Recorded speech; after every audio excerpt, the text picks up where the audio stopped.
Hello les amis, on se retrouve parce que je viens d'avoir un nouvel oracle voilà, dont je suis très impatiente de vous parler.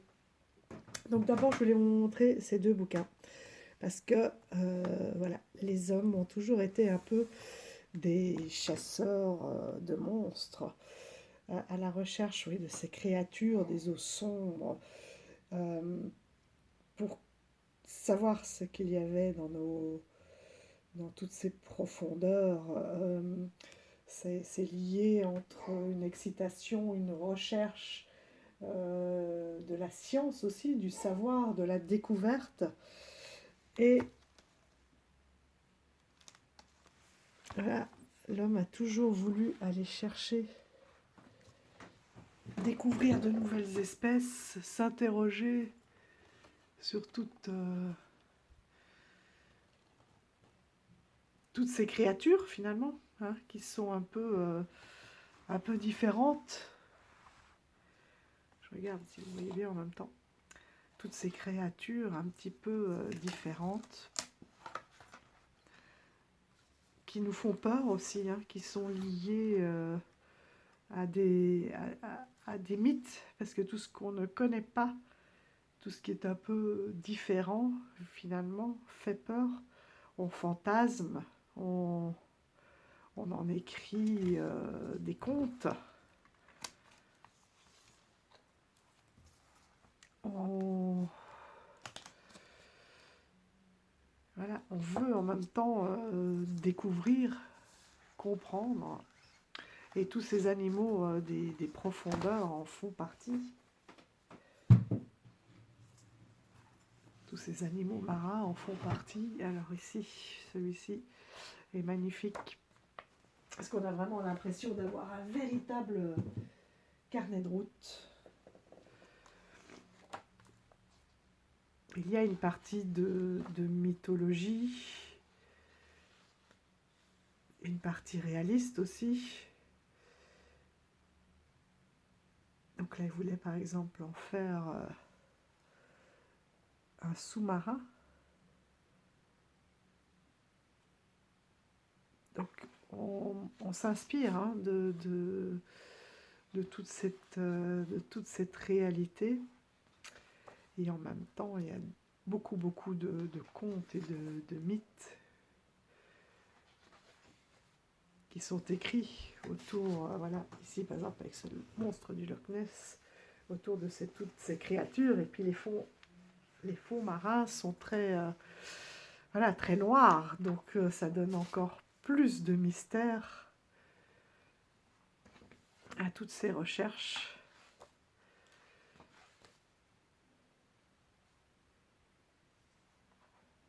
L'homme aime bien se faire peur aussi. Et peut-être parce que ça rapporte à nos peurs. Et vous allez voir que dans ce nouvel oracle, en effet, tous ces animaux marins sont liés aux mythes et au, au travail hein, de sondage de nos peurs les plus profondes, les plus inconnues, voilà, tout ce qui est inconnu, en effet, fait peur. Et puis il y a la méconnaissance aussi. Le fait de trouver certaines nouvelles espèces et d'émettre des hypothèses. Voilà, et tout ça pour dire que là, c'est la Cante. Tout ça pour dire qu'il y a aussi un savoir, oui, des ancêtres qui connaissaient beaucoup de choses que nous, parfois, on va en redécouvrir et qui vivaient en harmonie avec cette nature. Bon, je ne vais pas faire durer le suspense plus longtemps. Il s'agit de l'oracle de l'océan mythique. Un magnifique oracle, regardez. Il est tout en relief et en dorure. Donc c'est un oracle qui a été réalisé par Minimaki.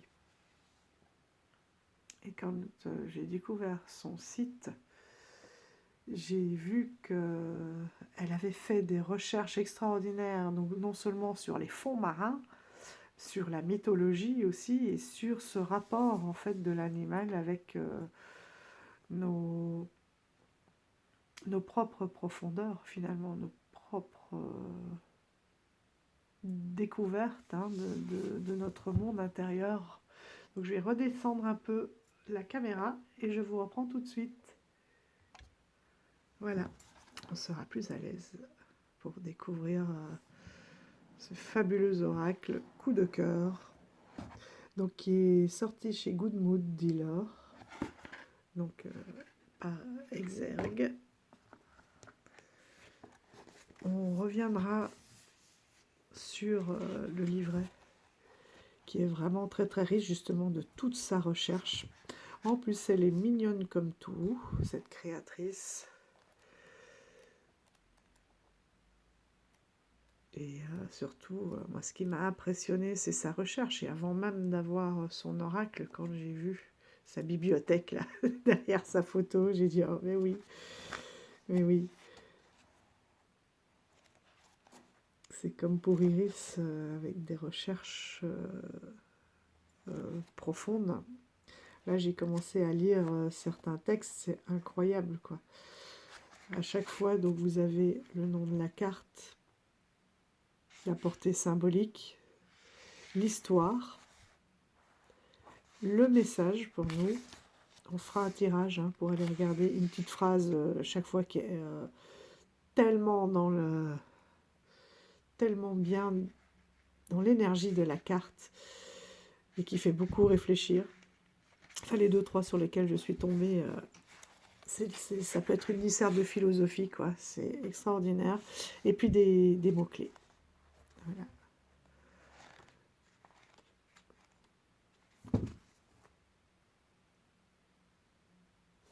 Alors, forcément, là, une fois que je l'ai eu en main, j'ai commandé, vous savez que j'aime bien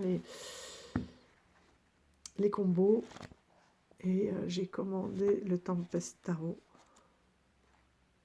Je suis sûre qu'il ira avec. Vous voyez la limule donc, que je viens de vous montrer dans le bouquin. Et aujourd'hui, on l'utilise encore pour faire avancer la recherche de ce poisson préhistorique, crustacé préhistorique. Il arrive dans un magnifique pochon en coton. Hop. En coton, ça j'aime bien. Bien épais.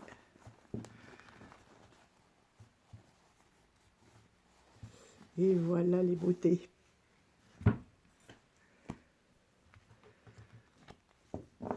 Le dos. Regardez-moi ça. Non, pardon, je vais faire des coupures, hein, mais je suis malade. Ça y est, c'est la rentrée. J'ai des petits bouts malades à l'école et ça y est, c'est parti. Voilà, les tranches dorées des grandes cartes oracles. Et voilà les beautés. Tout à l'aquarelle. Les ossettes. La terre inconnue. Le crabe, qu'elle associe aussi au signe du cancer. Le nautile. Voilà, les sous-marins. Et là, regardez. Avec ces statuettes et ces poissons des grands fonds. Le cachalot. Moby Dick. Le radeau de la méduse. Et justement, la méduse. Le kraken. Le hollandais volant. Vous voyez, il y a beaucoup de mythes aussi hein, autour de toutes ces profondeurs, l'ancrage. Mais pour le développement personnel, vous allez voir, il est d'une puissance extraordinaire. La bouteille, la grande vague, le rocher, la boussole, le coquillage. Alors la baleine, celle-ci, magnifique. L'albatros aussi. On en a encore une plume ramenée des vacances. Les algues, quand je l'ai vue celle-ci, je reviens. Je disais quand je l'ai vue celle-ci, elle m'a terrorisée. Parce que souvent on ne voit pas, quand on se baigne dans la mer, au fond, les fonds, quand on va un peu plus loin. Et ça, c'était une de mes angoisses, d'être prise dans des algues. L'hippocampe, l'image est merveilleuse. Le cheval des mers. Le requin. Regardez, avec cette lune, c'est magnifique. Le Léviathan. La lune, extraordinaire aussi, elles sont superbes. Les gorgones.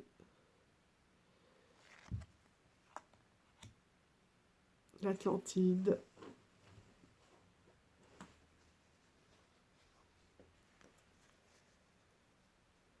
Je trouve qu'on plonge vraiment dans les illustrations. La tortue marine. Hein, tiens, elle a un peu les mêmes couleurs, ma tortue. Le scaphandre. Polaris. L'étoile du Nord. L'étoile polaire. Ce phare est extraordinaire. J'aime beaucoup toute cette palette de couleurs. La sirène. Poséidon.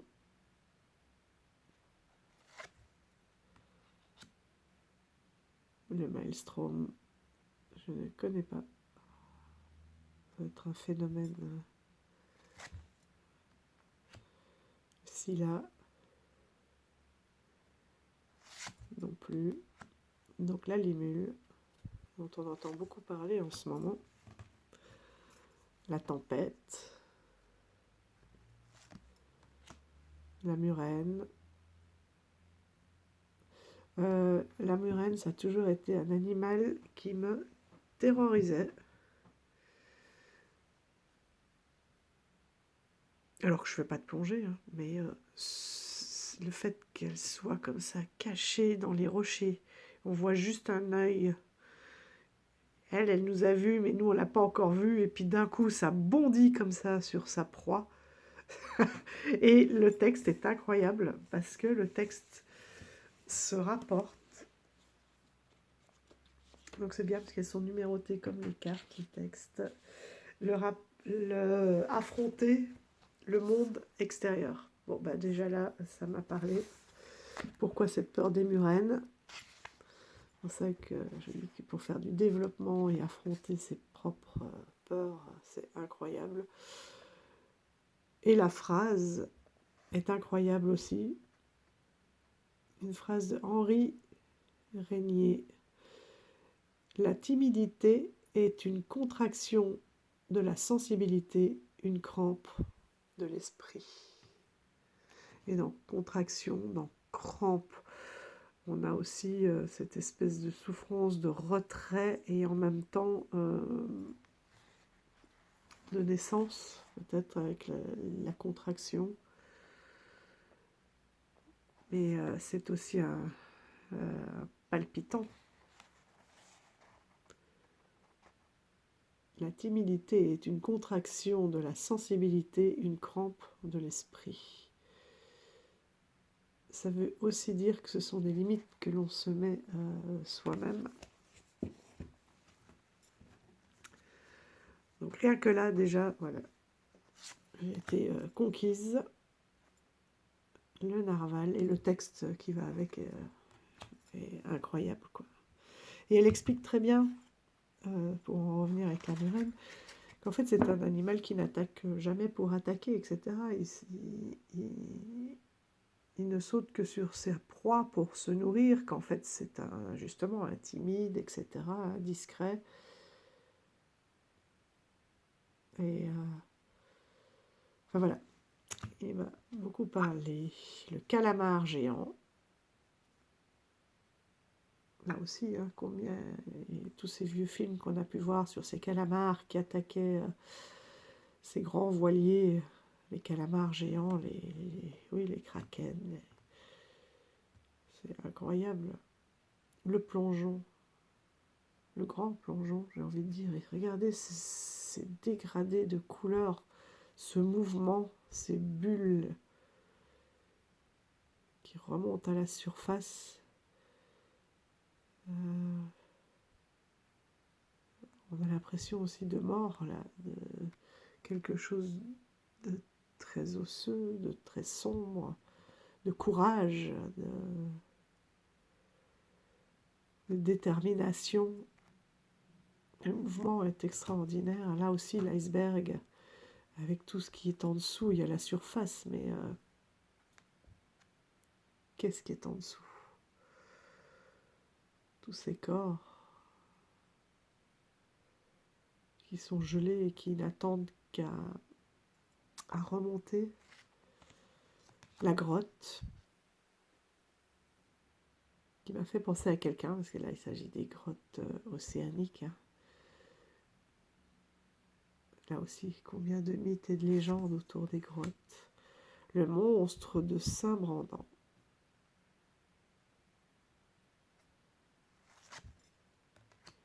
Le sable extraordinaire. Toujours avec cette lumière qui vient d'en haut. Et le sel, j'ai trouvé ça génial. J'ai pas vu beaucoup d'oracles sur la mer avec le sel. Pourtant, c'est quand même des produits phares de la mer aussi. Et ces couleurs, ces bleus, ces dorures, il est d'une grande finesse.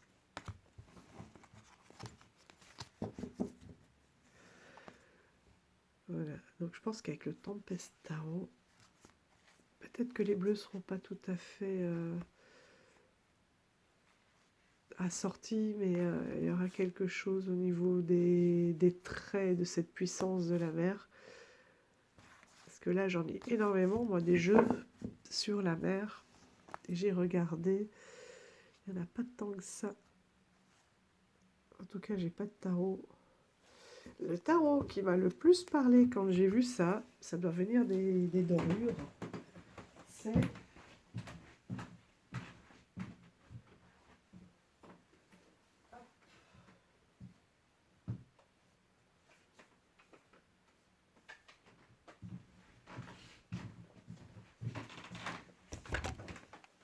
c'est le tarot de l'illumination.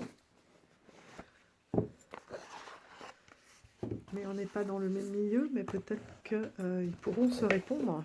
Justement, quand on a une question de peur ou de blocage, est-ce que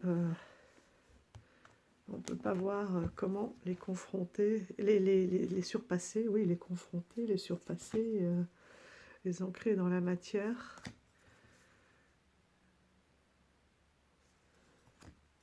Parce qu'il y a quand même une partie au bord de l'eau.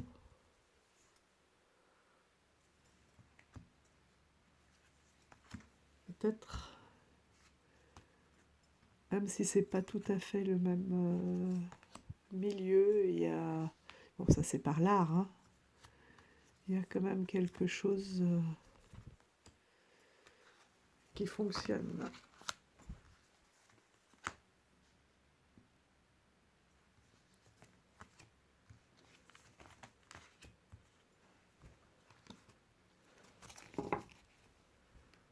Oula, c'est dur, hein. Dur. Se battre avec soi-même, là. C'est...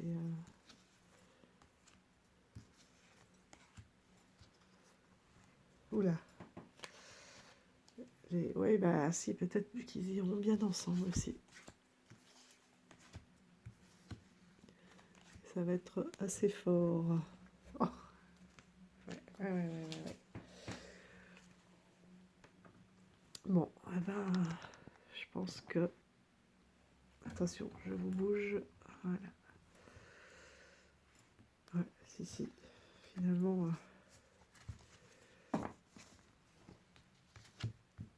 ces deux arts...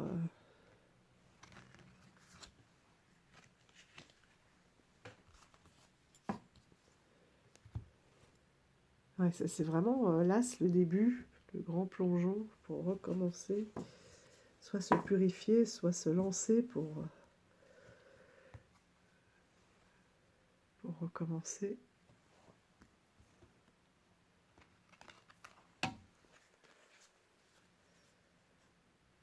Ah, ça sera joli. Joli et puissant en message. Bah, décidément, la patience.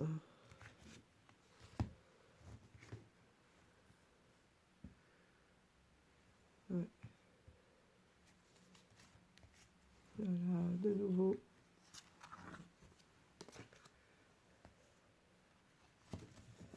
Et ce sable, il va avec quoi? Ah, joli. Ce mouvement de donner, de prendre, de donner, de transmettre, de transformer. Ouais, oh là là, ils vont bien se répondre. Ouais, comme quoi.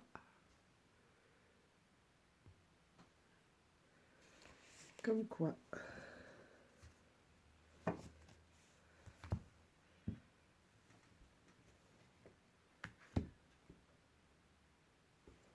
Ouais, c'est joli.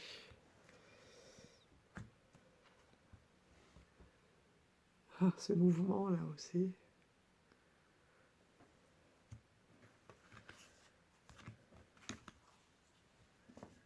Cette lumière là, seule sur son rocher, avec cette lumière.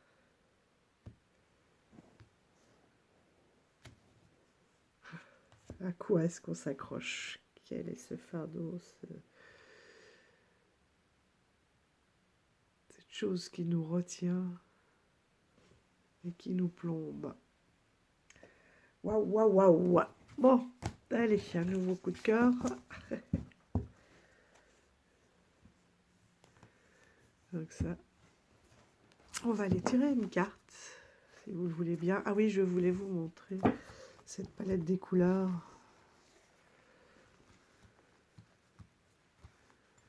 Hop. Vous voyez, c'est beau, hein? C'est toutes les mêmes teintes. J'adore, moi, quand il y a de l'accord comme ça. C'est une grande finesse. Allez, on va aller se tirer une petite carte pour que je vous montre aussi tout ce potentiel du livret. Allez, petit oracle de l'océan mythique. Qu'as-tu à nous dire aujourd'hui? Quel est le message important qui doit ressortir? Il va nous aider, toi. L'iceberg. M'étonne qu'à moitié.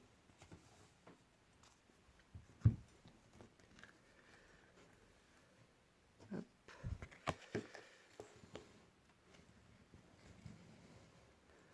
Voilà, vous allez bien la voir, hein? Hop. L'iceberg.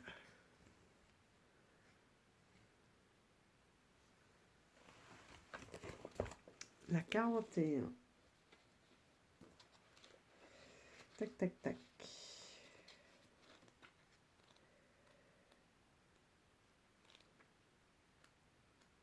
Juste après le plonge. Portée symbolique, ce qui est caché, mais pourtant bien présent. L'histoire. Les Inuits cultivent le mythe que d'autres mondes existent sous la mer et dans le ciel. Seuls les chamans et ont le pouvoir d'aller visiter en rêve et en transe ces mondes invisibles cachés dans la glace. Les Inuits ne considèrent pas leur paysage comme un objet, mais comme un tout, issu de la terre-mère. En plus, ça me parle bien. L'animisme n'est pas une religion, mais un mode de vie spirituel où tous les êtres humains comme les animaux ou entités sont unis par leur esprit. L'iceberg nous invite d'une part à renverser nos certitudes et d'autre part à ne pas nous fier simplement aux parties visibles des êtres. Il nous guide aussi vers une observation plus profonde des autres, avec leur histoire, leurs stigmates, leur passé. Il est intéressant de noter aussi que dans les nouvelles rencontres, nous pouvons occulter le passé d'une personne. Que ce soit des relations anciennes, des stigmates et des souvenirs qui nous blessaient dans notre amour-propre, il est temps d'accepter les autres avec leur propre bagage et leur expérience. Chaque personne qui s'offre à nous et croise notre route est elle aussi dotée d'une histoire et de facteurs qui lui sont propres.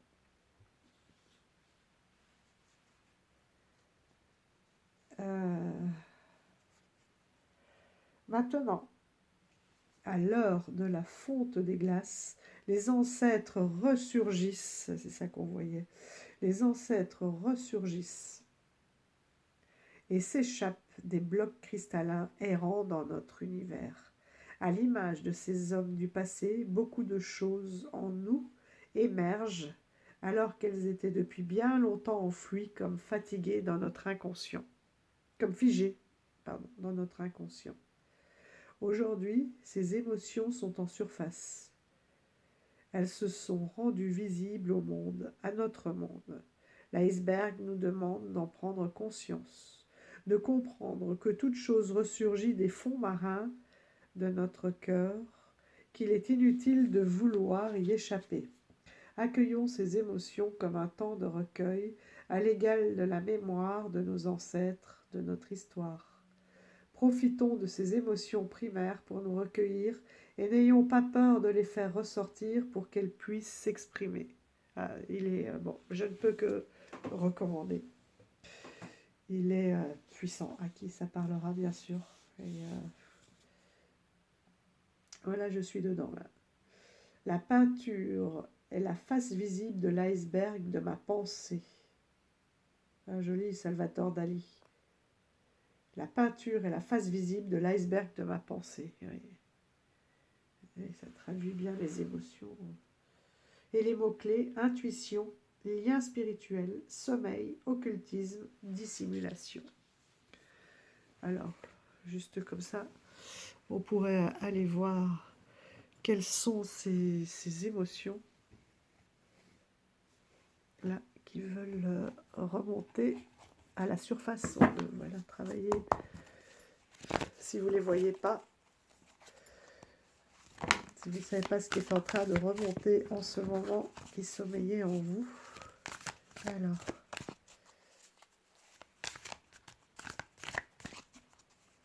quelles sont ces émotions, quelles sont ces choses qui remontent à la surface, ou ces liens, ou ces ancêtres qui se libèrent.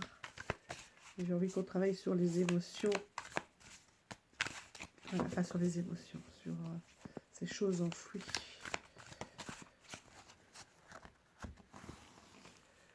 Alors, à toi. On va faire la 1, choix 1, choix 2, et le choix 3.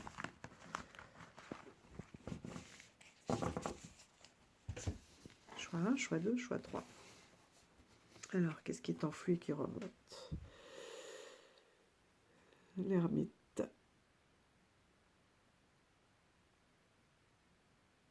Une solitude. Le fait d'avoir été peut-être isolé, mais une isolation qui nous a fait mal, une isolation un isolement, pardon, qui nous a fait mal, un isolement qui n'était pas forcément voulu, qui a laissé des cicatrices, mais en même temps qui nous a fait grandir.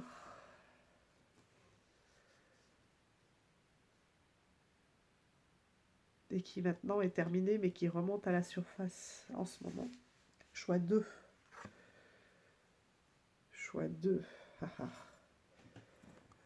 sentiment d'injustice. Vous avez peut-être été victime d'une injustice. D'une injustice que vous n'avez pas forcément avalée et qu'il est temps maintenant de digérer et d'assimiler, de faire preuve de résilience, de voir ce que ça vous a apporté.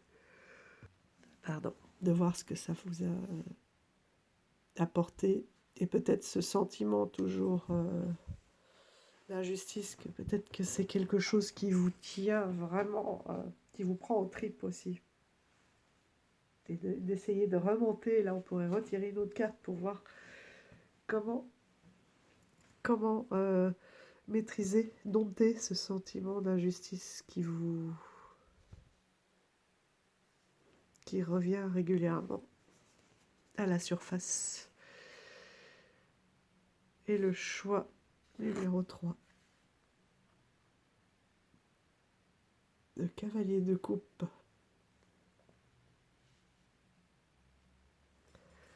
Là, on est vraiment dans des émotions qui n'ont pas forcément, vous n'avez pas toujours peut-être été compris. On n'a peut-être pas toujours compris qui vous étiez, votre sensibilité, vous aviez parfois réagi tout simplement avec votre cœur, avec vos sentiments, mais ça n'a pas été interprété à sa juste valeur en face, si vous vous êtes vraiment construit une espèce de carapace de protection et qu'il est temps de se libérer voilà, de tout ça. Voilà, des exemples d'utilisation, tout simplement. Je pense que ça peut faire un travail extraordinaire.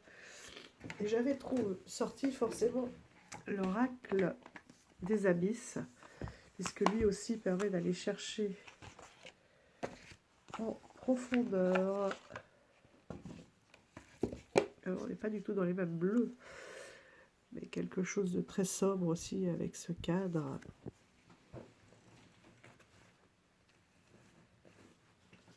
Donc, qu'est-ce qu'il peut nous rajouter par rapport à cet iceberg ?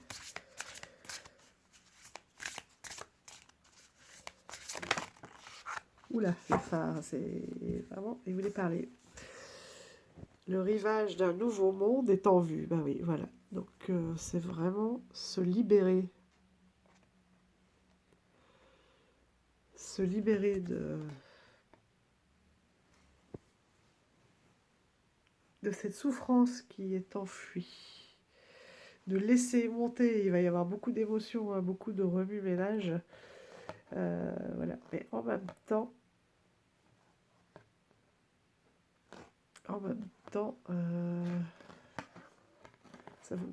vous êtes à la fois guidé. Si ça remonte en ce moment, c'est pas pour rien, c'est peut-être que vous êtes prêt. J'aurais pas dû toucher, elle tenait bien. C'est que vous êtes prêt à affronter, à aller voir sous la surface de l'iceberg. Bon, cocotte. À aller voir sous cette surface. Et vous êtes suffisamment fort, hein, suffisamment ancré, suffisamment stable aujourd'hui, voilà, pour laisser remonter toutes ces anciennes émotions ou souffrances, ou recevoir. On aurait pu aussi tirer par exemple des cartes, de se dire c'est les ancêtres, qu'est-ce qu'ils ont à nous transmettre aujourd'hui, pourquoi est-ce qu'ils remontent à la surface et qu'est-ce qu'ils ont à nous transmettre. Voilà. Chacun peut faire l'exercice comme il le souhaite. En tout cas, c'est visiblement un moment de timing.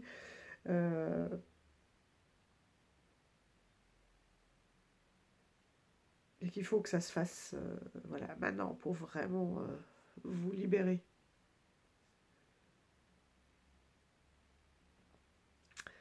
Voilà les amis, une plus courte vidéo aujourd'hui. Je reviendrai sûrement avec cet oracle et le tempeste quand je l'aurai reçu. Mais finalement, je me dis que je me suis peut-être un peu précipitée parce que celui-ci va tellement bien avec. C'est incroyable. Allez, juste pour le plaisir, avant de se quitter, je vous remontre rapidement quelques cartes.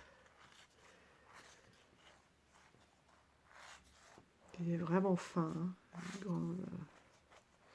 Là, j'ai vu qu'il parlait aussi oui, du signe du zodiaque du cancer.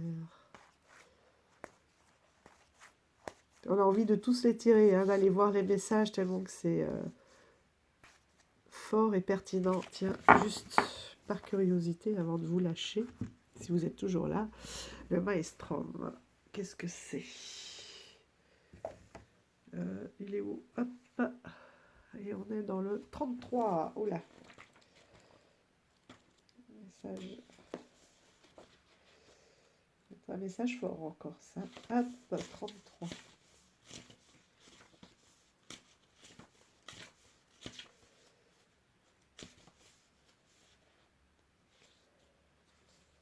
C'est le vortex des émotions, ouais, c'est ça.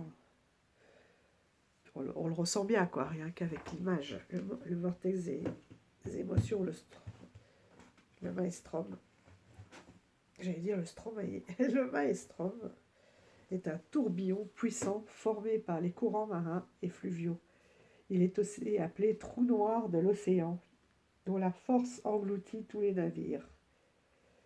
Dans l'Odyssée d'Homès, Ulysse, traversant les océans pour rejoindre Ithaque, doit faire face au tourbillon d'eau nommé Charybde. Ce maelstrom gigantesque des eaux grecques. Charybde était une jeune fille dont l'appétit vorace la poussait à voler pour dévorer et assouvir sa faim. Fille de Poséidon et de Gaïa, oula, quel héritage. Et malgré son statut, elle fut punie par Zeus pour ses mauvaises actions et changée en un énorme gouffre marin. Charybde faisait figure de tourbillon infernal, dévorant tous les êtres et navires de passage, suscite la crainte des marins face à son pouvoir dévastateur. Le peuple scandinave surnommait ce tourbillon Avsvleg, ce qui signifie trou dans l'océan. Le maelstrom avait cette réputation d'engloutir tout sur son passage jusqu'à l'autre bout de la terre, ce qui expliquait pourquoi hommes et bateaux disparaissaient à jamais. Je sentis positivement le désir d'explorer ces profondeurs, même au prix du sacrifice que j'allais faire. Mon principal chagrin était de penser que je ne pourrais jamais raconter à mes vieux camarades, les mystères que j'allais connaître. Une descente dans le maelstrom, Edgar Allan Poe, 1841. Dans le folklore écossais, l'apparition du maelstrom prend tout son sens. Il s'agit de la déesse de l'hiver, Kayesh, Béara, venant laver son plaid blanc dans les eaux au début de l'hiver, formant alors un tourbillon. Quand cette couverture blanche resplendit enfin, la déesse la fait sécher sur les terres, constituant alors les premiers manteaux de neige de l'hiver. Voilà, et il y en a encore un peu plus. La petite phrase, n'essayez pas de noyer vos chagrins, ils savent nager. Ah, c'est beau aussi. Albert Wilmets, poète français. Ralentir, sommeil, pause, excédent, surmenage.